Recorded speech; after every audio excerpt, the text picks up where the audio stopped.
আমরা প্রত্যেকদিন ভালোবেসে যে জিনিসগুলো খাচ্ছি আর আমাদের বাচ্চাদেরকে খাওয়াচ্ছি তার মধ্যে এমন কিছু খাবার আছে যেগুলো অজান্তে আমাদের শরীরের মধ্যে ঢুকে গিয়ে মারাত্মক কিছু রোগ তৈরি করছে। মানুষকে বাইরে থেকে দেখে সুস্থ মনে হলেও তার ভেতরে কিন্তু অনেক জটিল জটিল রোগ সৃষ্টি হয়ে থাকতে পারে, যেমন diabetes, blood pressure, heart attack, এমনকি লিভার নষ্ট হয়ে যাওয়ার মতো লক্ষণ দেখা দিতে পারে। তাই নিজেকে সুস্থ রাখতে আপনাদের খাবারের মধ্যে থেকে এই তিনটে জিনিসকে আপনাদেরকে অবশ্যই অবশ্যই বাদ দিতে হবে। এর মধ্যে প্রথমটা হলো যে কোনো রিফাইন তেল। এই তেলগুলোকে যখন রিফাইন করা হয় তখন কমসে কম 200 ডিগ্রি সেলসিয়াসের উপর তাপমাত্রা দেওয়া হয়, আর এত বেশি তাপমাত্রার কারণে তেলের মধ্যে থাকা ভিটামিন, অ্যান্টিঅক্সিডেন্ট আরো অন্যান্য যে গুণগুলো থাকে ওগুলো পুরো নষ্ট হয়ে যায় আর তৈরি করে ফ্রি রেডিক্যাল, যেগুলো আমাদের ইমিউনিটি সিস্টেমকে পুরো ডাউন করে দেয় আর কিছু ট্রান্সফ্যাটও তৈরি করে। সব থেকে ভালো হয় যদি আপনারা আনরিফাইন্ড কোল্ড প্রেস সরষের তেল ব্যবহার করেন।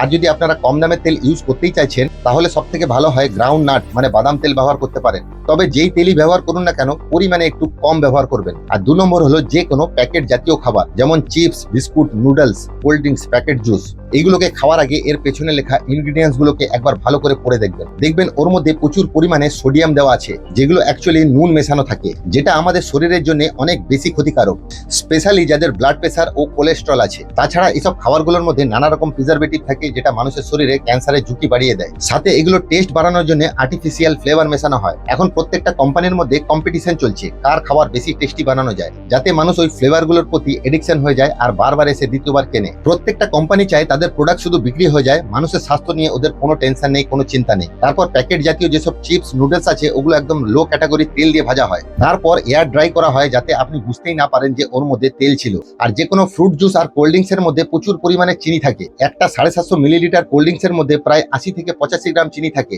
যেটা একটা চা চামচের হিসাব করলে 18 থেকে 20 চামচ চিনি থাকে। আপনারা একবার ভেবে দেখুন এত পরিমাণে চিনি আমাদের শরীরে কত ক্ষতি করছে। আর 3 নম্বর হলো চিনি। চিনির মধ্যে উপকারী জিনিস বলতে কোনো কিছুই নেই, শুধুমাত্র ওর মধ্যে ক্যালোরি আছে। আর এই ক্যালোরির কারণে ইনসুলিন রেজিস্ট্যান্স হয়, যার কারণে diabetes, cholesterol, fatty liver, PCOS, এমনকি থাইরয়েডের মতো সমস্যাও দেখা দিতে পারে। সব থেকে ভালো হয় আপনারা চিনির বদলে মধু ব্যবহার করতে পারেন, তাও প্রতিদিন 1 থেকে 1.5 চামচ। আর যাদের ডায়াবেটিস আছে তারা সুগার ফ্রি ট্যাবলেট গুলো নিতে পারেন। তাই এই ভিডিওটাকে বেশি বেশি করে শেয়ার করতে ভুলবেন না।